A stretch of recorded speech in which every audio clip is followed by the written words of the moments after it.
You are watching Frankly Speaking Sports, live from Charlotte, North Carolina.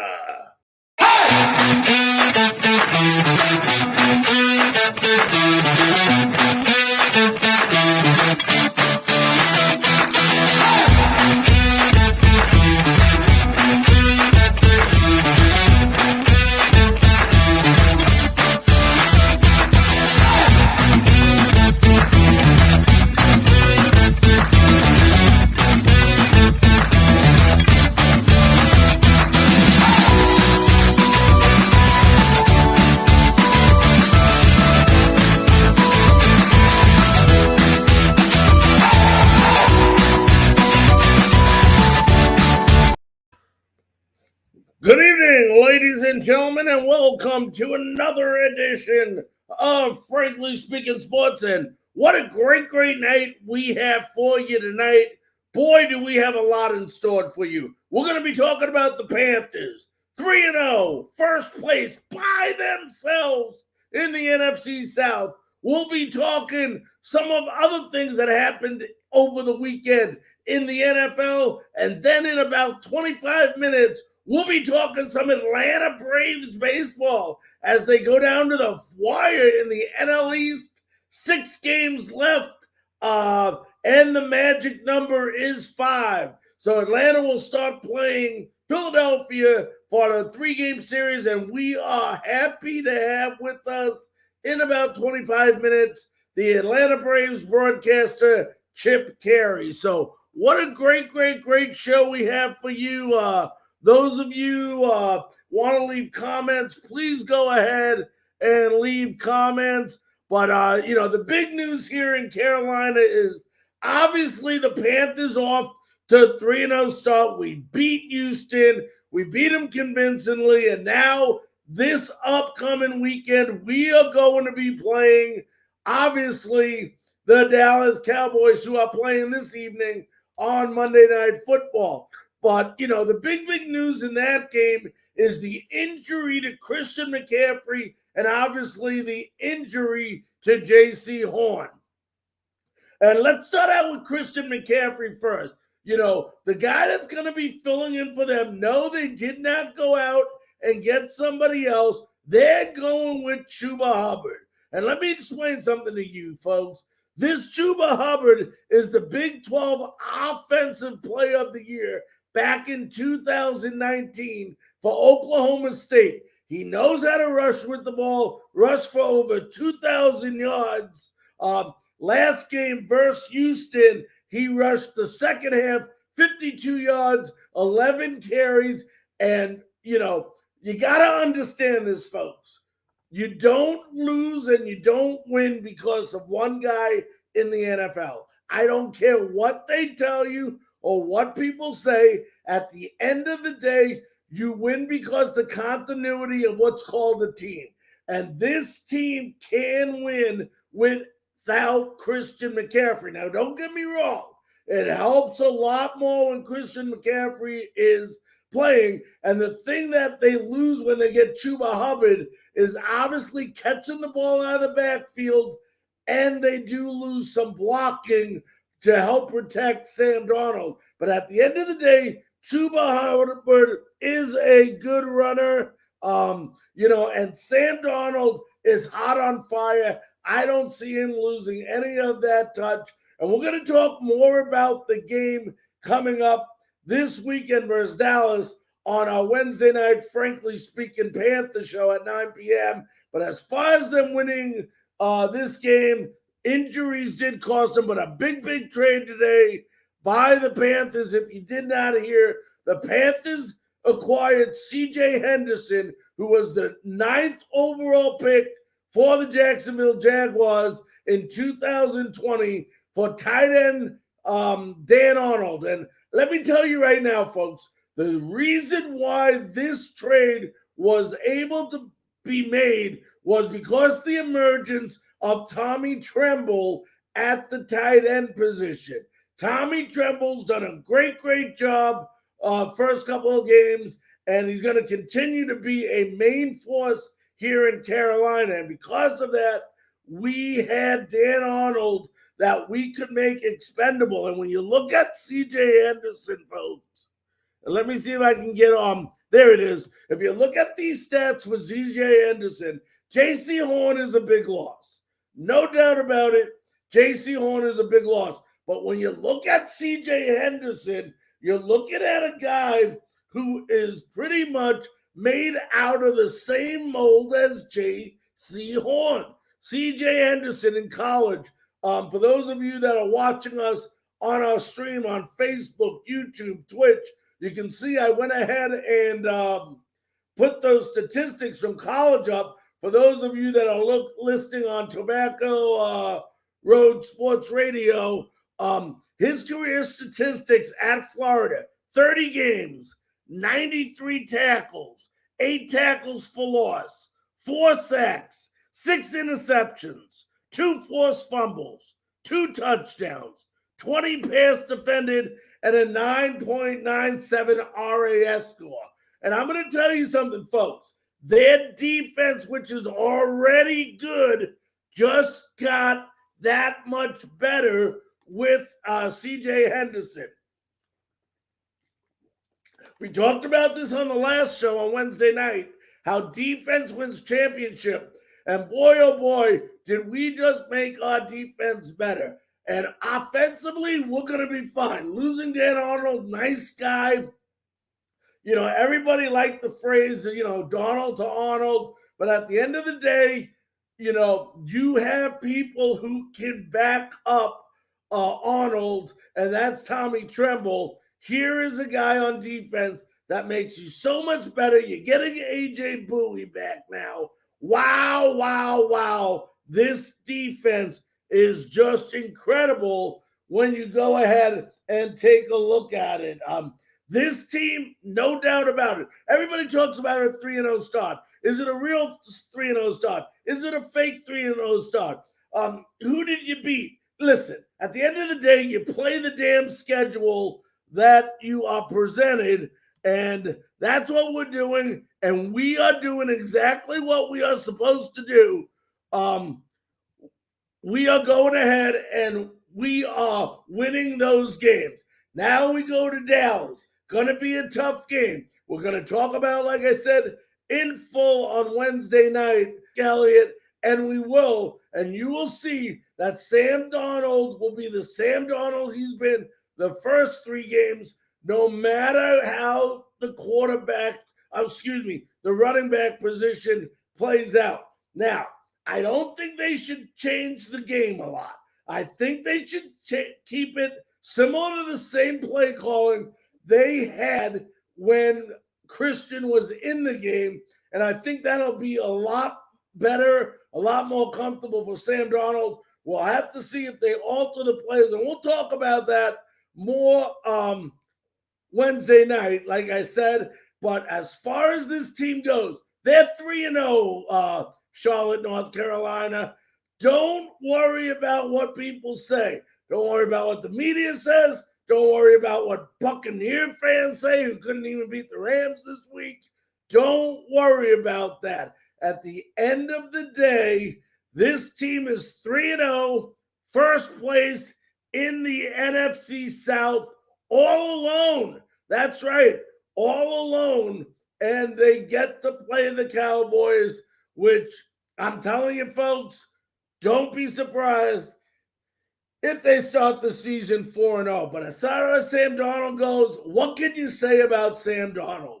I mean, it just goes to prove to people that if you are not in the right system, if you don't have the right coaches, it doesn't matter who you are. You're not going to win. You take a guy like Sam. I know it's only 3 games, and 3 games doesn't make a career. But at the end of the day, Sam Darnold is proven. You give him a good personnel around him, give him good coaches, and put him in a system that is conducive to how he knows how to play. And look at his accuracy. And Don, does he throw a rifle of a ball when he gets on? It's incredible, and it's going to continue to be incredible. And like I said, we talk more about that Wednesday night. But we learned a lot of things from this weekend.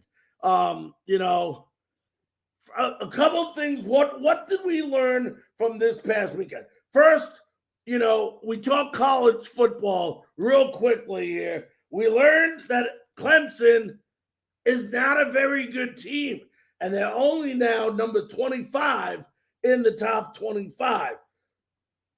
Number two, is Wake Forest the best team in the Carolinas right now? And number three, can Arkansas beat Georgia after just humiliating Texas A&M? Well, tomorrow night, folks, 9 p.m. Eastern Time on our College Football Tuesday, we'll answer those questions, myself and Zach McKinnell. So make sure to join us. Those of you folks listening on Tobacco Road Sports Radio will get to hear the College Football Tuesday show at 11 a.m. Wednesday when we have Rob McClam, North Carolina State columnist for the Wilson Times, who will be joining us live to discuss the big NC State upset over Clemson. So a lot coming up in the next couple of days, but, you know, I want to get into a topic here. We got about 15 minutes before Chip Caray comes on.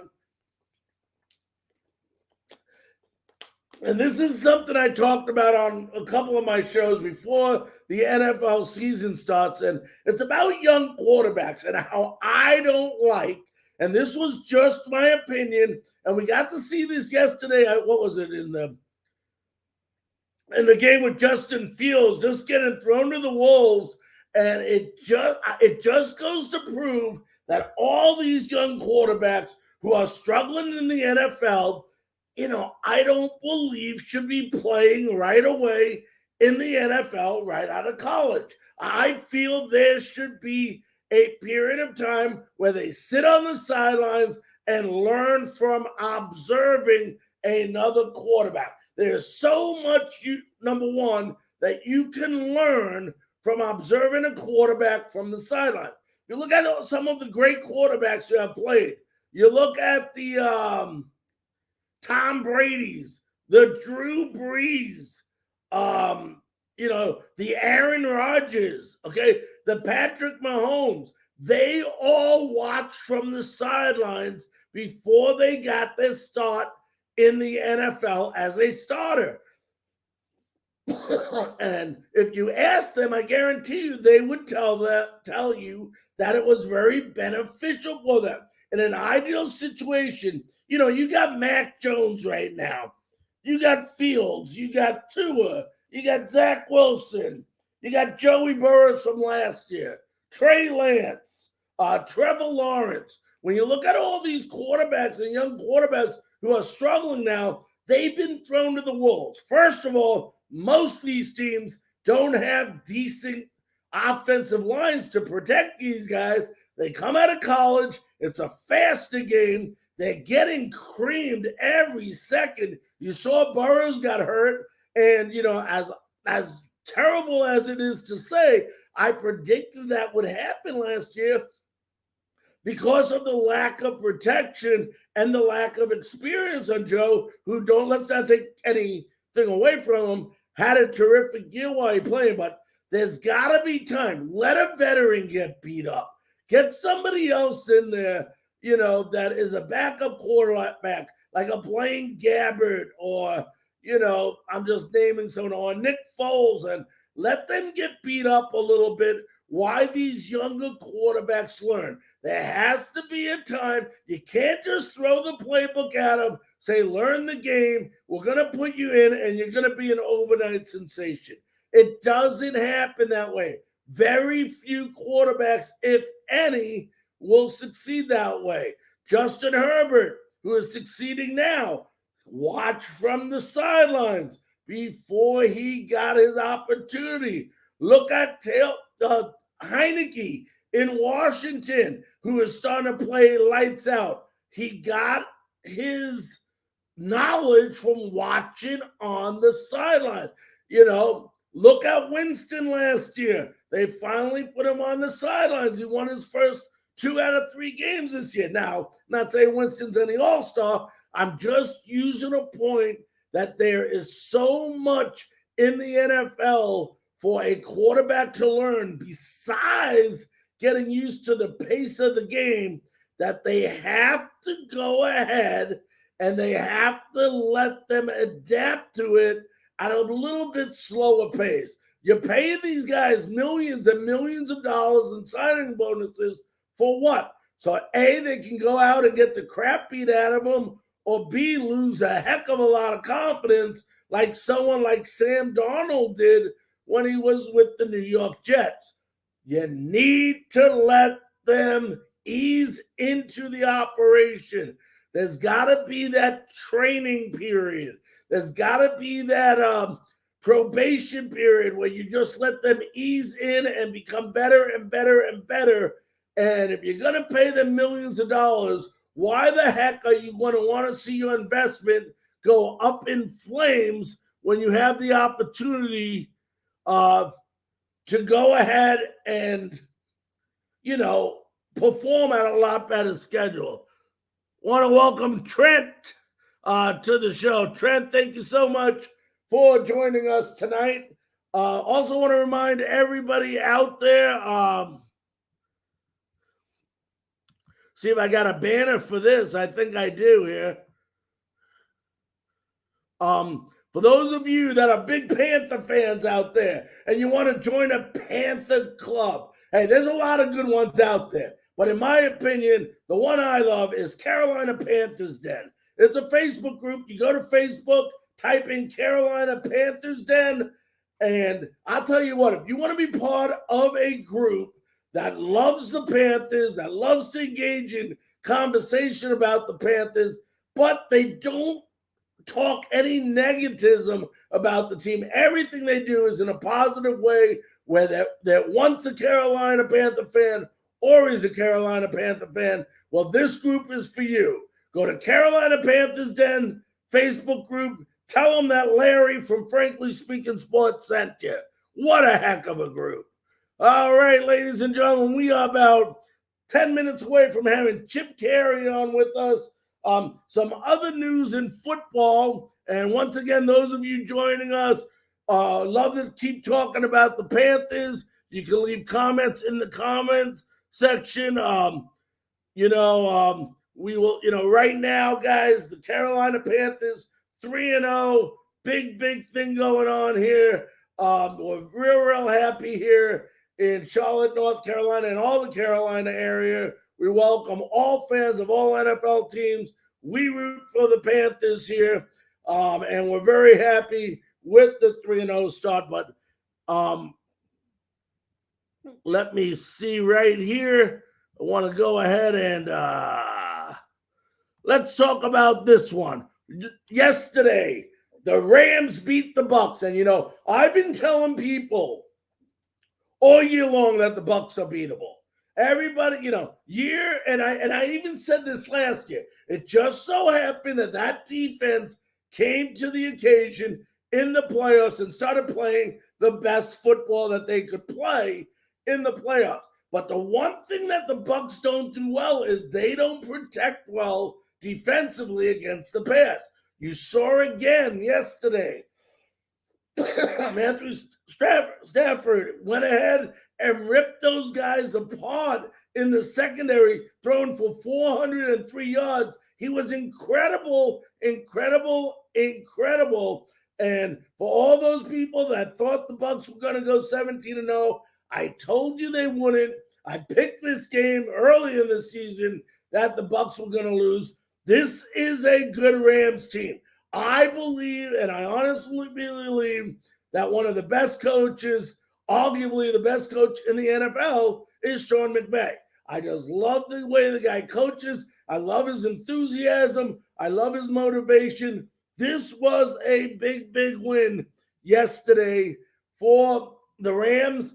The Bucs now move to 2-1, which moves the Panthers, Carolina fans, into first place all by themselves.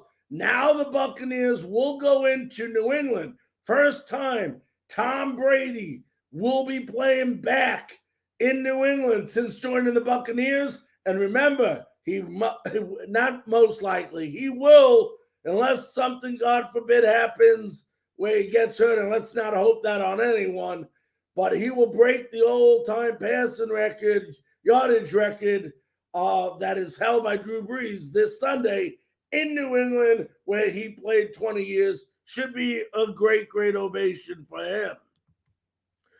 Those of you that missed it, 66-yard field goal. And, I was just saying this to somebody this week. I don't remember if it was within the last week on one of our shows. I don't know why they don't go for longer field goals.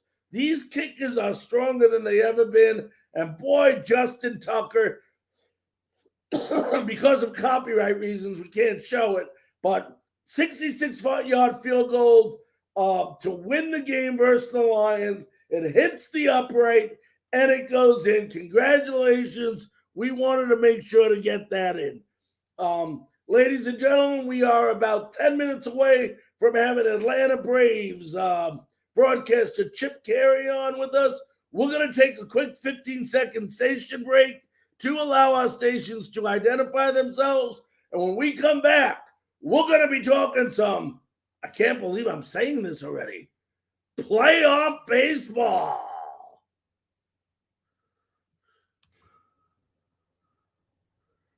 You are listening to Frankly Speaking Panthers on Tobacco Road Sports Radio.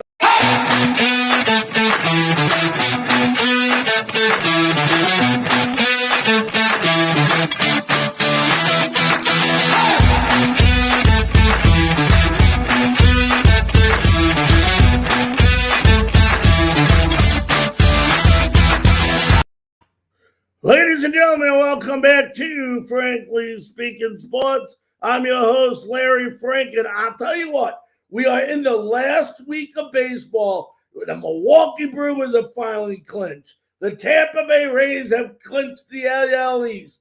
There's still battles of wild card. Will it be the Yankees and Red Sox, which it looks like will be in the wild cards in the AL? Now the NL East goes down to the last week. Right now, the Atlanta Braves hold a 2.5-game lead over the Philadelphia Phillies, and the Braves are home for a 3-game series tomorrow against who?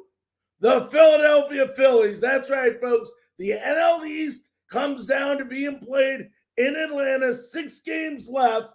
The Phillies play 3 at Atlanta and then 3 on the road at Miami, where Atlanta obviously plays 3 at home versus the Phillies, then the last 3 versus the New York Mets. The magic number for the Atlanta Braves is 5 games now. Any combination of Philadelphia losses and Braves wins will get them closer to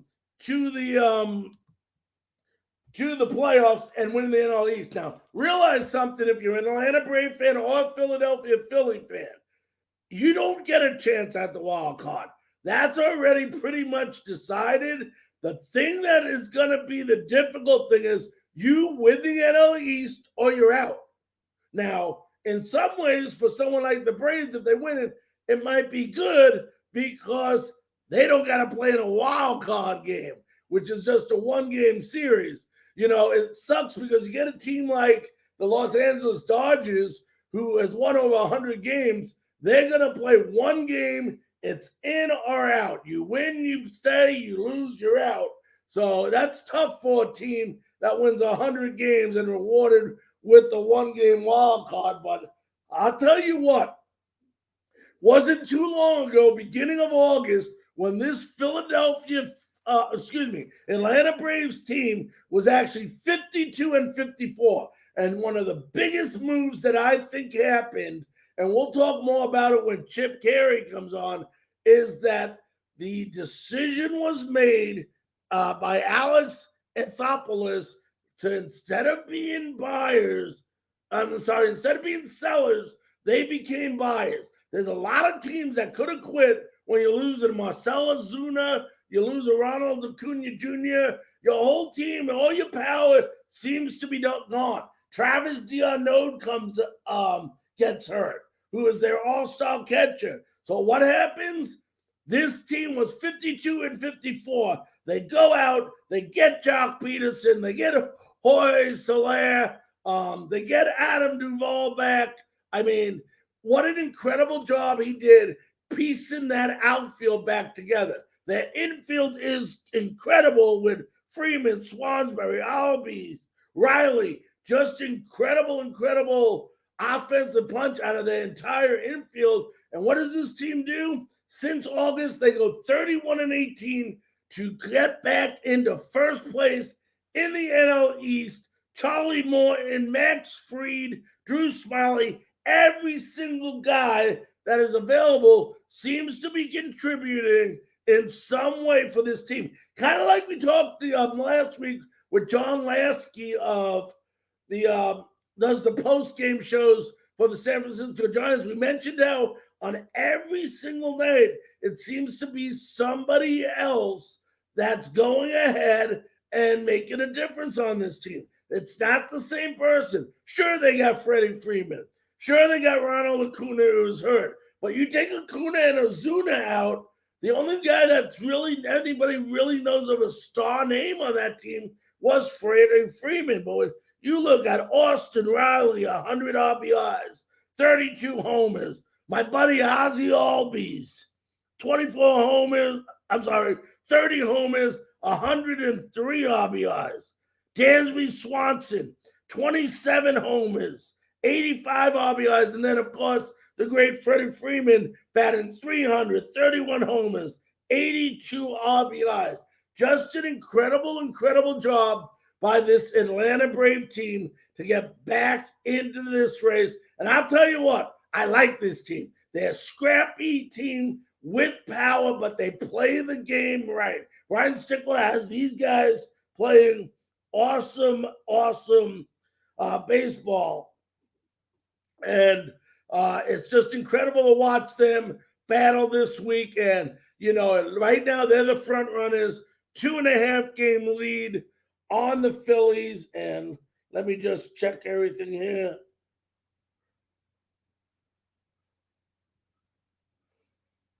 Let's see. All right, good. Just getting a message there. Want to take care of that. But I'm going to give you this rundown, folks. Right now, Tampa Bay, the White Sox, and Houston are all in. The Yankees have a 1-game lead over Boston, who has the second spot.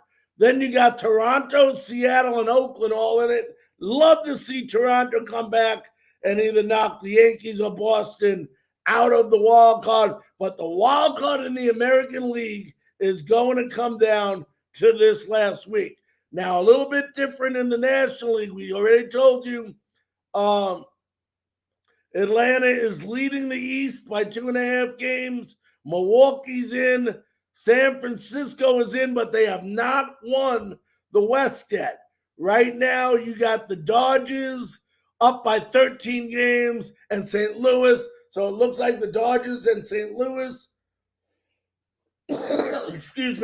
or San Francisco and St. Louis will be the wild card. That's why I told you, as far as the Braves go, you win the NL East, you're in. You lose the NL East to the Braves, you're out. There's no wild card for you. Let me see if I can get the divisional real quickly here. The White Sox, Houston has a 5, so that's good. Atlanta, 2.5. Yeah, and San Francisco and the Dodgers. San Francisco now leads the Dodgers by 2 games with about, it looks like 6 games left. Yeah, 6 games left for both of those teams. So, the Dodgers are going to have 100 and something wins and be a wild card team. But nevertheless, that's how it works out, folks. But we are just minutes away from having Chip Caray on with us, the Atlanta Braves broadcaster. He's trying to get in right now.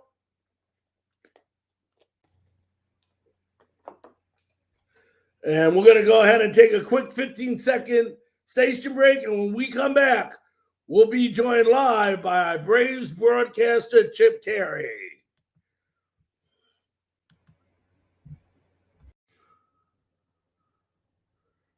You are listening to Frankly Speaking Panthers on Tobacco Road Sports Radio.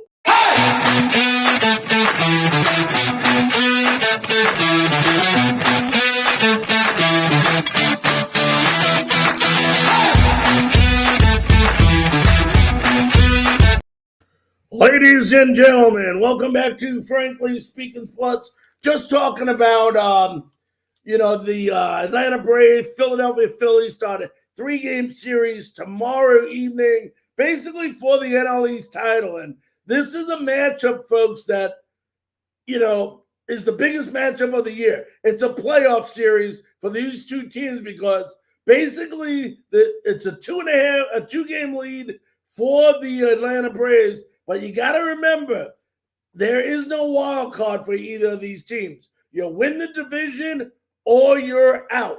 It's win or lose. The good news is that if you win it, you don't play in the wild card game at least. So we can look at it, good point from that way, but it's my great honor, thrill, and pleasure to introduce to you now the Atlanta Braves broadcaster, Chip Caray. Chip, how you doing tonight? Hey, Larry, I'm doing great. How are you? Chip, I'm doing great. I got to tell people that have not been around as long as you or I that, I'm 55 years old. I have no problem admitting how old I am. And I still tell people that I am one of the people, you have to be our age to follow 3 generations of Carays on the air. Because remember, when we were little and we finally got cable, I lived in New York. So it was WWOR. I would listen to the great Ralph Kiner, Bob Murphy, and Lindsey Nelson. But once cable came out, it was TBS or GM. So you turn to one channel, you got Harry Caray. You turn to the other channel, you have Skip Caray. So on behalf of all of us here, I want to thank the entire family because baseball has been taught to me by the Caray family. So well, that's very kind. I appreciate it. Yeah, it's the family business, and I couldn't imagine doing anything else. And I'm really lucky. I've got identical twin sons who are seniors in college, and they're going into the broadcasting world. And I've got a 12-year-old who's doing it too. So there's hopefully going to be a 4th generation whenever I hang them up. So we're really proud of what our family's been able to do. It started with my grandfather in 1945 with the St. Louis Cardinals, and going into this season, I think it's 75, 76 years that a member of my family's been behind a microphone doing a Major League Baseball game. Just incredible. Let me ask you this. It's August, okay? The Braves are 52-54. In your wildest dreams, did you ever think the last week of September we would talk about them fighting for the NL East title? I think the answer to that is yes. And the reason I say that, and it may surprise some people, is the 9-game road trip that they had to New York and Philadelphia. They had a 4-game series against the Phillies and a 5-game series against the Mets. Braves went 5-4 in those 9 games. If they had played poorly, gone 2-7, 3-6, as you recall, that was right around the trading deadline. If they'd come back and had been 6-7 games out of first place, I think there's a chance this team would have sold at the deadline and not bought. They got to within 3.5, 4 games of the lead. The Mets were kind of floundering. The Phillies were kind of where they were. Nobody had taken off and run away with the division. And I think Alex Anthopoulos wisely made a calculated decision. Looking, without Ozuna, without Acuna, without Mike Soroka, this was a team that was still within striking distance and was playing with, its second group of 3 outfielders. And so I think he made the decision to go for it. And they brought in 4 new guys to play the outfield. All of them have been productive. Brought in Richard Rodriguez to help solidify and give Brian Snitker another option in that bullpen. And ultimately, the Braves went on a 9-0 road trip through Washington, Philadelphia, and Baltimore, Washington, Miami, and Baltimore. And that's when the Braves took over first place and haven't relinquished it since. So knowing what this team has been through, knowing the pennant races that they had been a part of, and knowing the acquisitions that they needed were to bolster an offense that was kind of flopping around and floundering, no, I don't think Braves fans were surprised at all. That the Phillies have hung in there and that it's been so close still, that's a little surprising. But it's just the nature of how competitive, or shall we say, how evenly matched this Eastern Division has been all year. And luckily for us, we're 2.5 games up. You talked about obviously Ozuna being lost for the season. We talked about Acuna. How big was it just recently to get Travis d'Arnaud back? A bit. Look, the guy's a silver slugger, and while Travis hasn't exactly lit up the scoreboard with the bat, the invaluable nature of him being a threat, number one, offensively is huge. And number two, he knows how to handle a pitching staff. And number three, he's been through this before. The Braves have used 7 different catchers this year. Think about that when you talk about a team that's in first place to go through that many injuries, that many guys, and, trying to patch it all together. Darno missed 80-something games. He tore a ligament in his thumb when the Braves played against Toronto down in Dunedin, and he missed half the season. And I think that really sums up what this team has done and what Brian Snitker has done. He's really, I think, had his finest hour as the manager of this team because of all the pieces and players that had not been available to him. He kept this team from utterly collapsing and falling apart. Obviously, most of the credit goes to the players, but still, Snit and his staff have done an amazing job of keeping the Braves afloat, keeping them within striking distance, keeping the mood positive, and keeping guys focused on we're not out of it until we're completely out of it. And they took off at the right time. So, yeah, getting Darno back, veteran player this time of year, hugely important. And the one thing about the Braves that I've noticed, and maybe you just don't hear a lot about, but this infield that they have, especially from an offensive production side of it, is just incredible. I mean, you're talking Austin Riley, who has 30 homers. You're talking Ozzie Albies, 30 homers, 100 RBIs. Dansby Swanson, and of course, everybody knows Freddie Freeman. But the amazing thing about this team, Chip, is it doesn't seem like there's one guy that does it all. It's everybody seems on a different night to pull through for this team, and it's a different hero every night. Yeah, that's true. It's 26-man roster for a reason. Our series against San Diego is a perfect example of that. In the final game of that series, just about every guy pitched out of the bullpen in a bullpen game. You got pinch hits from Orlando Arcia and Ere Adrianza. You got RBI hits from Freeman and Albies and Swanson and Riley. This is a team that is not just Bryce Harper and the Pips, and I say that with great respect for what the Phillies have been able to do. But when you lose a player like Ronald Acuna Jr., everybody has to sprinkle in and take their game up a notch or two to make up for his loss. And look, you're not going to completely do that. But I think this team took it as a challenge when Acuna went out right before the All-Star break to say, all right, let's go. Let's keep trying to win and put this together because the sum of this team is a lot better than any of its individual parts. And your point about the Braves infield, the most remarkable thing about them is this. They played virtually every inning of every day. I think they've missed a total of 4, maybe 5 games cumulatively this year. That's it. All of them have a chance to get over 30 home runs. Dansby Swanson's got 27. No infield in history has ever had all 4 guys hit 30 or more home runs. Riley's over 100. Ozzie's over 100. Freddie Freeman's got 80-something RBIs, but he's well over 100 runs scored. Those guys have carried the team all year because of injury. Brian Snitker has used the term, a hockey term. The Braves are on their 3rd wave of outfielders. Think about that. They've used 3 different sets of 3 guys to start the outfield this year, and the latest bunch came after the trading deadline. So it's a remarkable infield. It's a remarkable bench, and we haven't even talked about how good they play defensively, which is remarkable too. I think it's the most athletic, most dynamic infield in the National League, and of course I'm biased in saying that, but this is an organization that believes that run prevention is as important, if not more so, than runs scored, and they prevent runs just as well as anybody in the National League for sure. Yeah, they definitely do. Now let's talk about this series coming up. 3-game series. I mean, I can tell you the stadium's going to be going crazy. It starts with the matchup. You couldn't ask for a better one. Morton versus Wheeler. I mean, talk about this 3-game series and how their pitching matches up with Philadelphia. Well, I think it matches up very well. Look, you've got your top 3 guys. The Braves have their top 3 guys. It's as simple as that. The Braves are in the best position. They lead the division. The Phillies, I don't want to say they have to sweep because these aren't the final 3 games of the year. They can go to Miami and the Braves could fall on their face when the Mets come in for the final weekend. But they're critically important games for the Phillies because they're running out of time. The Braves have lost 9 of the 16 games head-to-head. But if you take out that first 3 games of the season when the Phillies swept the Braves up in Philadelphia, the Braves have actually won 7 of the last 13 and are 4-2 against the Phillies in Atlanta. 8 of the games in the series so far have been 1-run games. There have been a lot of walk-offs.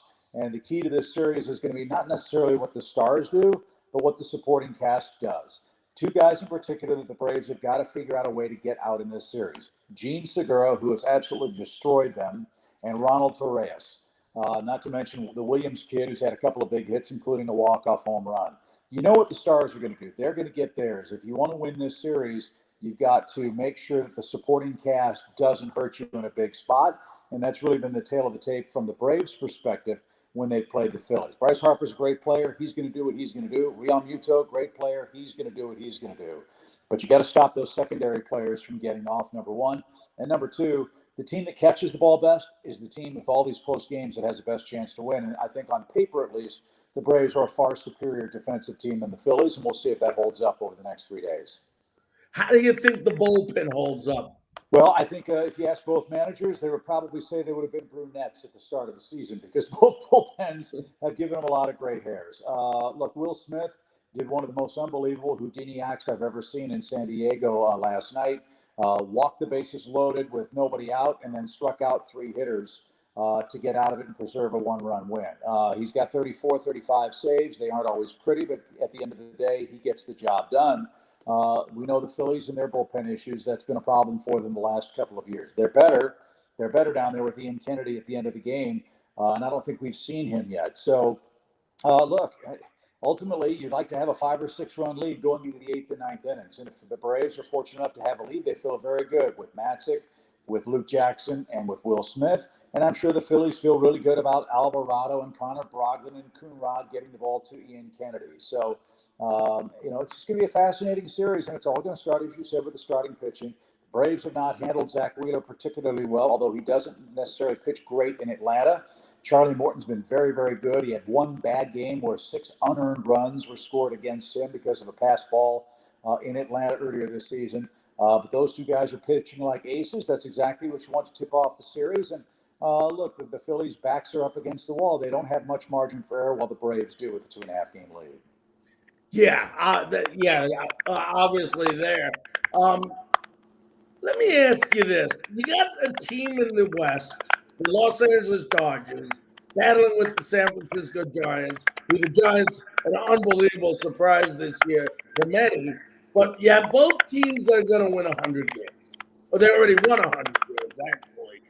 My question to you is it fair for a team that wins 100 games like the Dodgers, and I know it's the system, but to play in a 1-game wild card after winning 100 games, or do you think the wild card should be moved into a best 2 out of 3 series? Well, I'd love to see it move to a best 2 out of 3, but the schedule's not going to allow that because you'd be playing World Series games into mid-November, and nobody wants that. Look, at the end of the day, it's very simple. The key is to win your division. That has always been the main story. And let's face it, the Dodgers and Giants both have a break. They're playing Colorado and Arizona, 2 really bad teams.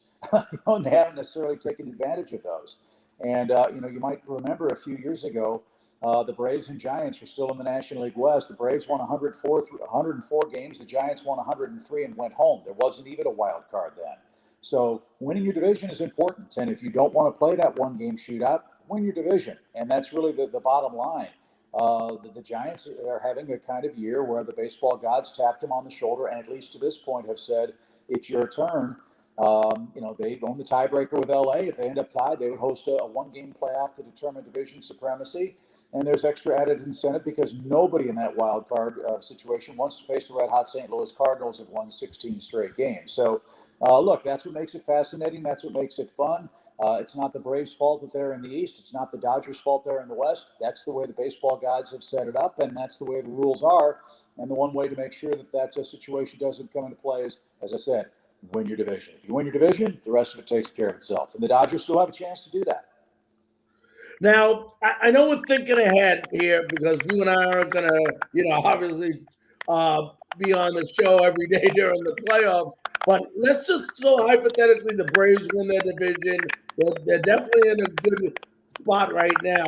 How do you think they match up with the other teams in the NL? Well, the team that they would play first would be Milwaukee. They would play the Brewers. They played them very tough. They won 2 out of 3 in Milwaukee. And look, the key to the Milwaukee Brewers is really simple. They have 3 of the best starting pitchers in Major League Baseball in, Woodruff and Peralta and Corbin Burns. Those guys are as good as they get, and they've got Williams and Hader for the 8th and the 9th innings. You've got to find a way to shorten the game and get those starters out, get into the softer underbelly of their bullpen, and keep Hader and Williams out of the equation, if at all that can happen. That said, the Braves have hit Hader pretty well in years past. You get to the first round of the playoffs. This is a Braves team that is built to hit home runs. And you play 2 games at American Family Field in Milwaukee, which is one of the great hitters' parks in baseball.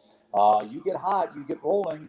All of a sudden, you can give any team a lot of problems and a lot of frustration. And this is a very different Braves team than the one the Brewers saw right before the deadline and earlier in the season when they went up to Milwaukee and beat them 2 out of 3. So I think that would be a fascinating series. I think it'd be a lot of fun. It'd be a game filled with stars. And look, if their top 3, I think the Braves feel like their top 3 starting pitchers match up with anybody's, and that would be Morton, Fried, and Anderson right now. And nobody's pitching any better than Max Fried is right now. And him being left-handed would neutralize guys like Christian Yelich, you'd think, at least on paper. But look, you got to get there first. The Braves know they still have a lot of work to do with 6 games left in the regular season. Yeah, I know. Can't believe it's only 6 games. Yeah. Couple questions before I let you run, Chip. American League. Is it amazing to you, as you think about the trouble the Yankees have had throughout the year, and still the Rays win that division, and you may actually, there's still a good chance because Toronto and Boston are battling with the Yankees for the 2 wild card spots. A couple other teams in there, but does it seem crazy how there's still 3 teams from the AL East that could make the playoffs? Well, same thing that we thought about the National League West until the Padres fell on their face and had an awful 40-game stretch. But look, we've known the AL East is one of the toughest divisions in baseball. The Braves had very little luck against them. In fact, they played Toronto in 6 games and lost all 6 of them. That is a young, dynamic, exciting team. Yes. They made a lot of great moves to shore up their pitching staff at the deadline.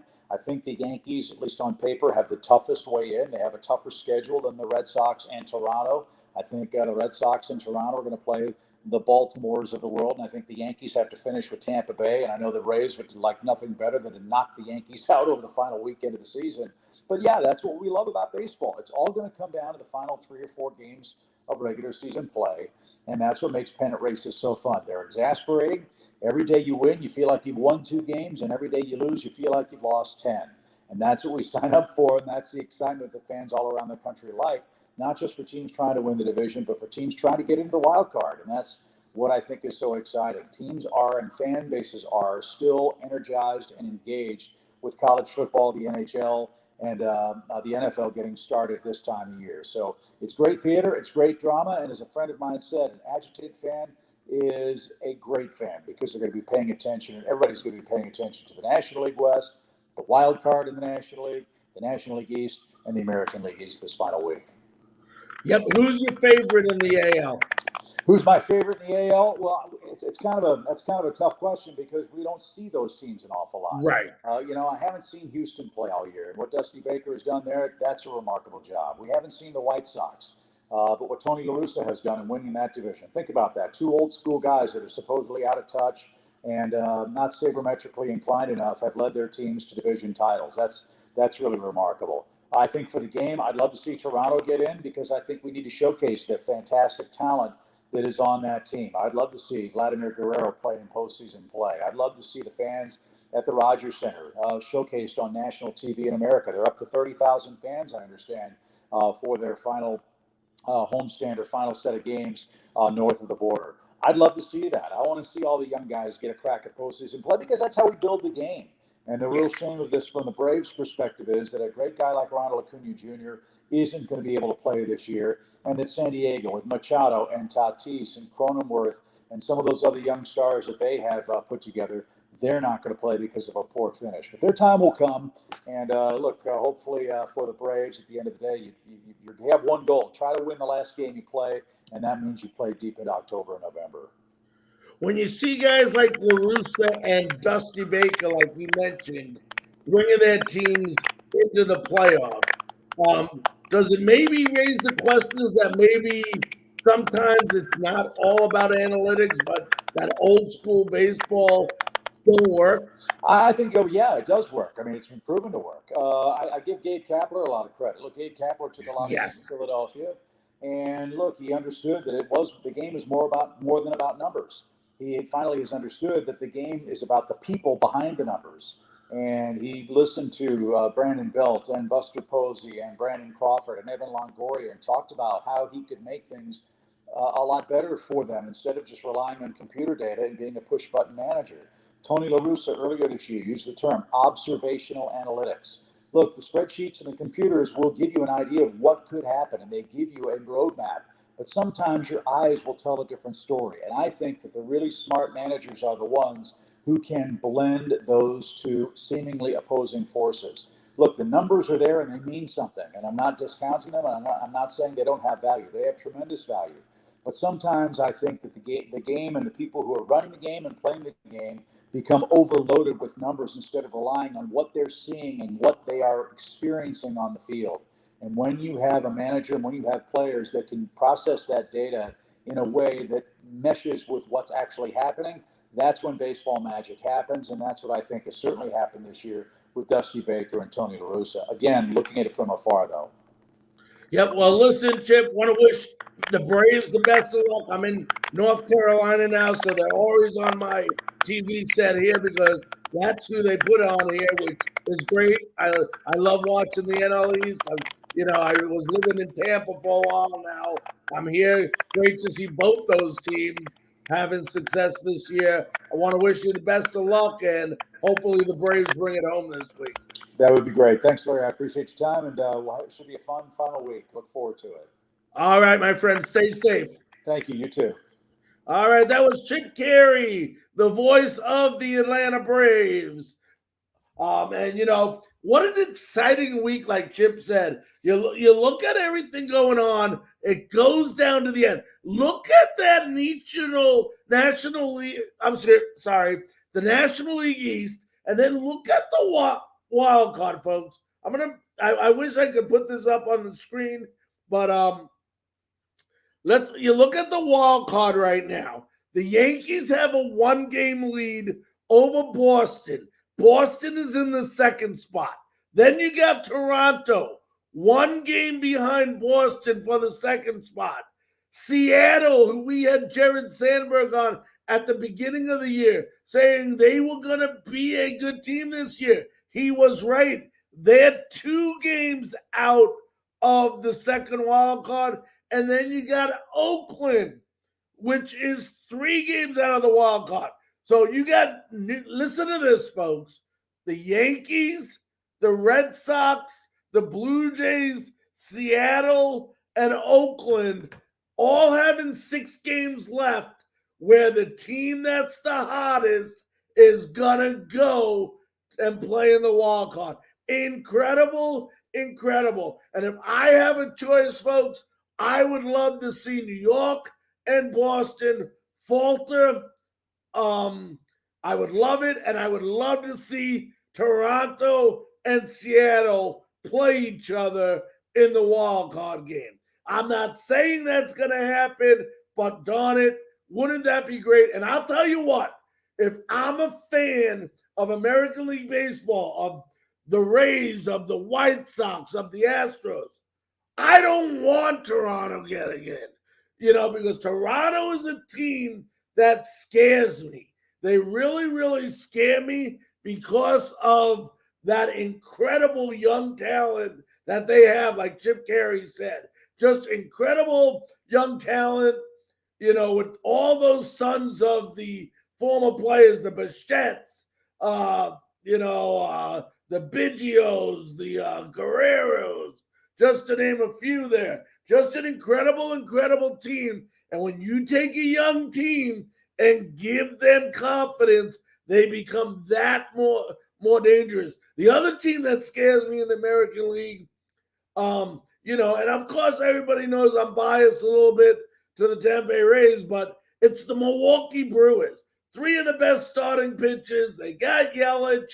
They got an incredible team there in Milwaukee as well. So baseball, if it isn't fun for you yet, folks, the playoffs really start this week. especially for those 5 teams. You got the Giants battling the Dodgers for the NL West, like we mentioned. And then, of course, the NL East with the Braves and Phillies. A lot of that starts tomorrow, folks. The Phillies, you got Zach Wheeler versus Charlie Morton. Those 3 games are in Atlanta. What a crazy, crazy time. What a fun time for everyone involved. Want to remind all of you that tomorrow night, tomorrow, 9 p.m. Eastern Time, we bring you College Football Tuesday. Those folks on Tobacco Road Sports Radio will see at 11 a.m. Wednesday. We will have myself, Zach McKinnell, talking about all the big upsets that happened this past weekend in college football and all the big games coming up. Arkansas playing Georgia this week. Also, Rob McClam, North Carolina State columnist for the Wilson Times, will be our special guest tomorrow night. We'll talk about the big Wolfpack win over the Clemson Tigers, which knocked the Tigers down to number 25 in the AP poll. Just incredible things happening. And then, of course, on Wednesday, our guest is to be announced still, will be Frankly Speaking Panthers. We'll go ahead and preview the upcoming game versus the Dallas Cowboys in Texas this upcoming weekend. The Panthers, 3-0. That's right, 3-0. Hosting the Dallas Cowboys. If you haven't heard, some big moves. C.J. Henderson was acquired by the Panthers earlier today for Dan Arnold. The tight end, C.J. Henderson, was the 9th pick overall in the 2020 draft by the Jacksonville Jaguars. Unbelievable cornerback who will fill the position right now for Jason Horn, who is injured, broke several bones in his foot. But I'm telling you what, this Carolina defense is for real, folks. They are for real. You know, they're leading the division 3-0. They got a game lead over the Tampa Bay Buccaneers, who got really beat pretty soundly by the Rams yesterday in LA. So that's good news for you Carolina Panther fans. So it should be a fun week. Baseball down to the wire. Week 4 coming up in the NFL. And then remember, folks, right around the corner, the NBA season and the Charlotte Hornets start up. Today was media day here in Charlotte. So all the players got to talk to the media. So it's right around the corner, and I wouldn't be surprised to see the Hornets have a bounce back year this year and do real well. See if there's anything else that came down the pipe before we let you go, folks. I always like to go ahead and give you the latest information, but that's good. All righty. So for those of you folks that have joined us tonight, I want to thank you very much. On behalf of all of us here at Frankly Speaking Sports, we want to thank everybody on Facebook Live, YouTube Live, Twitch Live, and Tobacco Road Sports Radio. Tomorrow night, 9 p.m. Eastern Time, we'll be back with College Football Tuesday. Good night.